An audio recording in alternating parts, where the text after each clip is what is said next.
इस मूवी में 3 अलग अलग राज्य हैं, जिनमें से अर्थ यानी कि हमारी दुनिया, हेल्क नर्क की दुनिया और आउटर वर्ल्ड यानी कि बाहरी दुनिया शामिल है।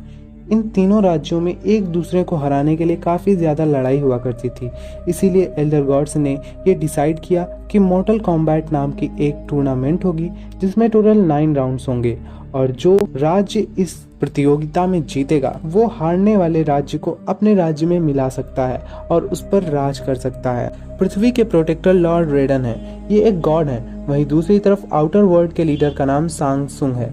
इसे मॉर्टल कॉम्बैट टूर्नामेंट में कोई इंटरेस्ट नहीं है। वो इस टूर्नामेंट के पहले ही दूसरे रियाम्स यानी कि राज्य के वॉरियर्स को खत्म कर देता है ताकि वो बिना टूर्नामेंट के ही जीत जाए। आउटर वर्ल्ड काफ़ी ज़्यादा पावरफुल राज्य है, जहां अलग अलग टाइप्स के क्रिएचर हैं और उनके पास बहुत सारी पावर्स हैं। मूवी की स्टार्टिंग ईयर 1617 से होती है और जापान के जंगलों के बीच हमें हांजो हसासी का घर दिखाया जाता है, जहां हांजो हसासी अपनी वाइफ, बेटे और एक छोटी सी बेटी के साथ यहाँ पर रह रहा होता है। हांजो अर्थ का एक काफ़ी ज़्यादा अच्छा वॉरियर होता है। एक दिन जब हांजो अपने घर पर नहीं होता, तब आउटर वर्ल्ड से एक वॉरियर हांजो को मारने के लिए उसके घर पर आता है। इसका नाम बिहान है। बिहान हांजो की वाइफ और बेटे को मार देता है, लेकिन हांजो की वाइफ ने पहले ही अपनी छोटी बेटी को एक जगह छुपा दिया था, जिससे बिहान उस बच्ची को नहीं मार पाता है। अपनी वाइफ की चीख सुनकर जब हांजो अपने घर पर आता है तो वो देखता है कि बिहान ने उसकी वाइफ और बेटे को फ्रीज करके मार दिया है। तभी आउटर वर्ल्ड से कुछ वॉरियर्स हांजो पर हमला कर देते हैं, लेकिन हांजो बहुत ज़्यादा पावरफुल है, इसलिए वो उन सभी वॉरियर्स को अपने एक छोटे से चाकू से मार देता है और अब वो बिहान को मारने के लिए जाता है। हांजो और बिहान के बीच काफ़ी ज़्यादा फाइट होती है, लेकिन बिहान के पास बहुत सारी पावर्स हैं, इसलिए वो हांजो को मार देता है। हांजो की आत्मा यहाँ से हेल यानी कि नर्क की दुनिया में चली जाती है और उसका वो छोटा सा खंजर वहीं पर पड़ा रहता है, जिस पर बहुत सारा खून लगा है। थोड़ी देर बाद वहाँ पर लॉर्ड रेडन आते हैं। वो हांजो की छोटी बेटी को वहाँ से ले जाते हैं और अपने साथ में हांजो का वो छोटा सा खंजर भी लेकर जाते हैं। अब टाइम मूव होता है प्रेजेंट टाइम की ओर, जहाँ पर आउटर वर्ल्ड पहले ही 8 राउंड्स जीत चुका है और अगर वो एक और राउंड जीत जाएगा तो पृथ्वी को अपने साम्राज्य में मिला लेगा। प्राचीन समय में एक भविष्यवाणी हुई थी, जिसके अनुसार हांजो हसासी का वंशज एक चैंपियंस की सेना खड़ी करेगा जो आउटर वर्ल्ड के खिलाफ लड़ेगा और जीतेगा। अब जब सांगसुंग को ये बात पता चलती है कि हांजो हसासी का वंशज जिंदा है, तो ये डिसाइड करता है कि वो इन सब वॉरियर्स को खत्म कर देगा और हांजो हसासी के वंशज को भी मार देगा। अर्थ के जितने भी वॉरियर्स हैं उनके शरीर पर ड्रैगन का निशान है और अब हमें दिखाया जाता है कोल यंग को, जो कि एक रेसलर है। इसके शरीर पर भी ड्रैगन का निशान है, लेकिन इसे इसका मतलब नहीं पता। कोल को अक्सर हांजो हसासी और उसके खंजर के विजन्स आते रहते हैं, लेकिन कोल को हांजो हसासी के बारे में कुछ भी नहीं पता है। दरअसल कोल ही हांजो हसासी का वंशज है, लेकिन कोल को इसके बारे में नहीं पता है। कोल अपनी वाइफ और बेटी के साथ रहता है। एक बार जब कोल अपनी फैमिली के साथ एक रेस्टोरेंट में होता है, तभी आउटर वर्ल्ड से बिहान, जिसने अब अपना नाम सब जीरो रख लिया है, वो कोल को मारने के लिए यहाँ आता है। लेकिन तभी वहाँ पर जैक्स आ जाता है। वो कोल और उसकी फैमिली को यहाँ से रेस्क्यू कर लेता है। वो कोल को अपने पार्टनर सोमिया के एड्रेस पर जाने के लिए कहता है और खुद यहीं रुककर सब जीरो से फाइट करने की कोशिश करता है, लेकिन सब जीरो के पास फ्रीज करने की पावर है, जिससे वो जैक्स के दोनों हाथों को फ्रीज कर देता है और फिर उन्हें तोड़ देता है। अब दूसरी तरफ हमें दिखाया जाता है कि कोल सोनिया के एड्रेस पर पहुंच चुका है। सोनिया कोल से बताती है कि वो और जैक्स मिलिट्री के एक स्पेशल फोर्स का हिस्सा थे। 7 साल पहले इन्हें एक आदमी को पकड़ने का मिशन मिला था, जिसके शरीर पर ड्रैगन का निशान था। जब जैक्स ने उस आदमी को मार दिया तो ड्रैगन का निशान जैक्स के शरीर पर आ गया और तभी से सोनिया और जैक्स इस निशान के बारे में रिसर्च करने लगे। रिसर्च में इन्हें पता चलता है कि ये ड्रैगन का निशान मॉर्टल कॉम्बैट नाम के एक टूर्नामेंट से संबंधित है। सोनिया कोल को अलग अलग रियल्म्स डायमेंशन के बारे में भी बताती है। वो बताती है कि जिस आदमी के शरीर पर ये ड्रैगन का निशान होगा वो अर्थ का वॉरियर है और वो मॉर्टल कॉम्बैट टूर्नामेंट में लड़ेगा। ये एक तरह का इन्विटेशन है। कोल इन बातों को सुनकर हंसने लगता है। वो कहता है कि ये सब काल्पनिक कहानियां हैं। सोनिया उसे बताती है कि ये बिल्कुल सच है और इसी कारण हम तुम्हें ट्रैक कर रहे थे और इसी की वजह से तुम पर हमला भी हुआ है। तुम्हें हम लोगों का साथ देना चाहिए। हमें हर एक वॉरियर को ढूंढना होगा आखिरी लड़ाई के पहले। आगे हमें केनो नाम के एक आदमी को दिखाया जाता है। सोनिया ने इसे बांध कर रखा होता है। ये बहुत ही मतलबी, खड़ूस और सड़ियल आदमी होता है और इसके शरीर पर भी ड्रैगन का निशान है क्योंकि इसने एक वॉरियर को मार दिया था। इससे हमें ये बात पता चलती है कि अगर कोई आदमी किसी वॉरियर को मार देता है तो उसके शरीर पर भी ड्रैगन का निशान आ जाता है। ये तीनों आपस में बातें कर ही रहे होते हैं कि तभी वहाँ पर एक क्रिएचर आ जाता है जिसके पास इनविजिबल यानी कि गायब होने की पावर्स हैं। वो इन तीनों पर अटैक कर देता है। इनके बीच काफ़ी ज़्यादा लड़ाई होती है लेकिन केनो इस क्रिएचर को मार देता है और उसका हार्ट बाहर निकाल लेता है। यहाँ केनो जब सोनिया के डॉक्यूमेंट्स देखता है तो उसे एक टेम्पल का इमेज दिखाई देता है जहाँ पर अर्थ के सभी वॉरियर्स को ट्रेन किया जाता था। लेकिन ये मंदिर कहाँ है इसके बारे में किसी को नहीं पता, पर केनो इसके बारे में जानता है कि वो टेम्पल कहाँ है। लेकिन केनो को इन सब में कोई इंटरेस्ट नहीं है। लेकिन सोमिया उसे $3 मिलियन का ऑफर करती है जिससे केनो उसके साथ जाने के लिए मान जाता है। और अब ये तीनों एक प्लेन से वहाँ जाते हैं जहाँ इनकी मुलाकात लियू कांग से होती है जो एक वॉरियर है। ये इन्हें लॉर्ड रेडन के टेम्पल तक ले जाता है जहाँ पर सभी वॉरियर्स को ट्रेनिंग दी जाती थी। यहाँ पर पिछले मोर्टल कॉम्बैट की पेंटिंग्स दिखाई देती हैं। यहाँ पर हांजो हसासी की पेंटिंग भी होती है जिसे देखकर कोल को विजन्स आने लगते हैं। यहाँ पर जैक्स भी होता है। लॉर्ड रेडन इसे यहाँ ले आते हैं। वो जैक्स का इलाज करवाते हैं और जैक्स को मैकेनिकल आर्म्स भी लगवाते हैं। अब इन सब की मुलाकात लॉर्ड रेडन से होती है। वो इन्हें देखकर काफ़ी ज़्यादा निराश होते हैं क्योंकि ये लोग काफ़ी कमज़ोर हैं और इनके पास कोई भी पावर्स नहीं है, जबकि आखिरी लड़ाई होने में ज़्यादा वक्त नहीं है। तभी वहाँ पर सांगसुंग अपने वॉरियर्स के साथ आता है। वो अर्थ के वॉरियर्स को मारना चाहता है लेकिन तभी लॉर्ड रेडन इनके बीच एक शील्ड बना देते हैं जिससे आउटर वर्ल्ड के वॉरियर्स अंदर नहीं आ पाते हैं और यहाँ से वो चले जाते हैं। इस मंदिर में लियू कांग और कुंग लाओ होते हैं। ये दोनों कजिन्स हैं। ये दोनों नए वॉरियर्स को ट्रेन करने लगते हैं जिससे वो अपनी मिस्टीरियस पावर यानी आर्कीना को एक्टिवेट कर सके। लियू कांग की पावर होती है कि वो अपने हाथों से आग को प्रोड्यूस कर सकता है और वहीं कुंग लाओ की हैट एक ब्लेड का काम करती है। ये दोनों केनो और कोल को ट्रेन करने लगते हैं लेकिन ये सोनिया को ट्रेन नहीं करते क्योंकि उसके शरीर पर ड्रैगन का निशान नहीं है और इसलिए सोनिया जैक्स के पास जाती है और उसकी मदद करती है जिससे वो अपने मैकेनिकल आर्मर्स को सही से यूज़ कर पाए।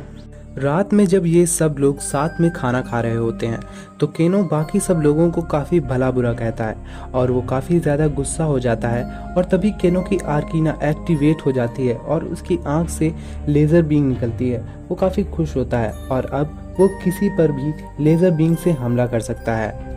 हालांकि कोल की आर्कीना पावर अभी भी अनलॉक नहीं हुई है।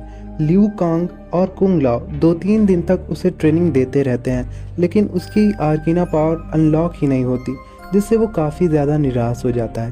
तभी लॉर्ड रेडन उसे बताते हैं कि वो हांजो हसासी का वंशज है और इसीलिए उसे हांजो हसासी के विजन्स आते रहते हैं, उसके सपने आते रहते हैं। लॉर्ड रेडन उसे ये भी बताते हैं कि इस दुनिया में केवल वो ही एकमात्र ऐसा इंसान है जिसे ड्रैगन का निशान जन्म से था। लेकिन कोल का यहाँ पर बिल्कुल भी मन नहीं लगता। वो अपने परिवार के पास जाना चाहता है, इसीलिए लॉर्ड रेडन उसे उसके घर पर टेलीपोर्ट कर देते हैं। दूसरी तरफ हमें आउटर वर्ल्ड दिखाया जाता है जहाँ पर सांगसुंग अपने वॉरियर्स को बुलाता है जिनमें रेइको, कबाल, सब-जीरो, नितारा और मिलीना शामिल होते हैं। सांगसुंग इन सब से कहता है कि हमें रेडन के बनाई हुई शील्ड को किसी तरह तोड़ना होगा। तभी कबाल उसे बताता है कि अर्थ वॉरियर्स में केनो नाम का एक वॉरियर है। मैं उसे जानता हूँ, वो काफ़ी ज़्यादा लालची है। मैं उसे लालच देकर अपने तरफ कर लूँगा और वो इस शील्ड को तोड़ने में हमारी मदद करेगा। कबाल केनो को अपनी बातों में फंसा लेता है। वो केनो को काफ़ी ज़्यादा लालच देता है और अब केनो उसकी बात मान जाता है और जिससे वो आउटर वर्ल्ड के साथ हो जाता है। वो अपनी लेज़र बीम से रेडल की शील्ड को तोड़ देता है जिससे आउटर वर्ल्ड के वॉरियर्स अर्थ के वॉरियर्स पर अटैक कर देते हैं। वहीं दूसरी तरफ कोल अपनी फैमिली के साथ होता है। तभी एक बड़ा सा क्रिएचर जिसके 4 हाथ हैं वो कोल पर हमला कर देता है। इसे सांगसुंग ने ही कोल को मारने के लिए भेजा है। कोल को बचाने के लिए उसकी वाइफ उस मॉन्स्टर पर एक लकड़ी के डंडे से वार करती है जिससे वो मॉन्स्टर कोल की वाइफ को मारने के लिए आगे बढ़ता है। तभी कोल को काफी ज्यादा गुस्सा आ जाता है। जिससे उसकी आर्कीना पावर अनलॉक हो जाती है और उसके शरीर में एक आर्मर आ जाता है जो बहुत ही ज़्यादा स्ट्रांग होता है और इसी के साथ उसके पास बहुत ही ज़्यादा स्ट्रेंथ आ जाती है जिससे वो उस मॉन्स्टर को मार देता है। कोल ये समझ जाता है कि टेम्पल पर हमला हुआ होगा, इसीलिए वो वहाँ से टेलीपोर्ट हो जाता है। वहीं हमें ये दिखाया जाता है कि कुंग लाओ और नितारा के बीच फाइट हो रही होती है, जिसमें कुंग लाओ नितारा को जान से मार देता है। दूसरी तरफ मिलीना सोनिया को मारने ही वाली होती है कि तभी वो उसका ब्लड टेस्ट करती है और वो कहती है कि तुम एक वॉरियर नहीं हो और इसीलिए वो उसे छोड़ देती है। पर केनो सोनिया को बहुत ज़ोर से मारता है जिससे वो बेहोश हो जाती है और उसके ऊपर एक पत्थर गिरा देता है। जैक्स उस पत्थर को उठाने की कोशिश करता है लेकिन काफ़ी देर के प्रयास के बाद भी जब वो उस पत्थर को नहीं उठा पाता तो उसे काफ़ी ज़्यादा गुस्सा आ जाता है और जिससे उसकी भी आर्कीना पावर अनलॉक हो जाती है और उसके हाथ में मैकेनिकल हाथ जो होते हैं वो काफ़ी ज़्यादा एडवांस और पावरफुल हो जाते हैं। साथ ही उसके पास सुपर स्ट्रेंथ भी आ जाती है। तभी वहाँ पर कोल और लॉर्ड रेडन आ जाते हैं। वो सांगसुंग से बताते हैं कि भविष्यवाणी सच साबित हो रही है, कोल ही हांजो हसासी का वंशज है और इसी बात से सांगसुंग को काफ़ी ज़्यादा गुस्सा आ जाता है। सांगसुंग के गुस्से से अर्थ वॉरियर्स को बचाने के लिए लॉर्ड रेडन वहाँ से एक रास्ता ओपन करते हैं वाइड की ओर। वाइड अर्थ और आउटर वर्ल्ड के बीच की एक सेफ जगह होती है। लॉर्ड रेडल एक एक करके सभी वॉरियर्स को वाइड में टेलीपोर्ट करने लगते हैं, पर तभी सब जीरो कोल पर हमला कर देता है। कोल को बचाने के लिए कुंग लाओ बीच में आ जाता है और सब जीरो पर अपनी हैट से अटैक करता है जिससे कोल तो बच जाता है, पर सांगसुंग कुंग लाओ की आत्मा को खींचने लगता है और न चाहते हुए भी सभी वॉरियर्स उसे नहीं बचा पाते हैं और टेलीपोर्ट होकर वाइड में पहुंचते हैं। ये सब लोग कुंग लाओ की मौत से काफ़ी ज़्यादा दुखी होते हैं। जैक्स लॉर्ड रेडन से पूछता है कि आप तो गॉड हैं, फिर आपने कुंग लाओ को क्यों नहीं बचाया? तो वहाँ पर रेडन बताते हैं कि कोई भी गॉड दो रियाल्म्स यानी कि राज्यों की लड़ाई में शामिल नहीं हो सकता और इसीलिए मैं अर्थ को तो ज़रूर प्रोटेक्ट करता हूँ पर यहाँ के सभी वॉरियर्स को नहीं बचा सकता। तभी कोल यहाँ पर कहता है कि इट्स नॉट ओवर, अभी कुछ भी खत्म नहीं हुआ है, हम अभी लड़ाई नहीं हारे हैं, हम उन पर हमला करेंगे और उन्हें मार देंगे। और इसी साहस को देखकर लॉर्ड रेडल उसे हांजो हसासी का खंजर दे देते हैं। वो कहते हैं कि अगर तुम इस खंजर के साथ लड़ोगे तो हांजो की आत्मा तुम्हारी मदद करेगी। अब कोल एक प्लान बनाता है। वो कहता है कि हम सब वॉरियर्स से सेपरेट होकर यानी कि अलग अलग होकर लड़ेंगे और एकदम लास्ट में हम सब जीरो से लड़ेंगे क्योंकि वो बहुत ज़्यादा पावरफुल है। और अब लॉर्ड रेडन कोल, ल्यूकांग और जैक्स को आउटर वर्ल्ड में टेलीपोर्ट कर देते हैं, जहां पर कोल की लड़ाई मिलीना से होती है, ल्यूकांग की लड़ाई कबाल से होती है और जैक्स की लड़ाई रेइको से होती है।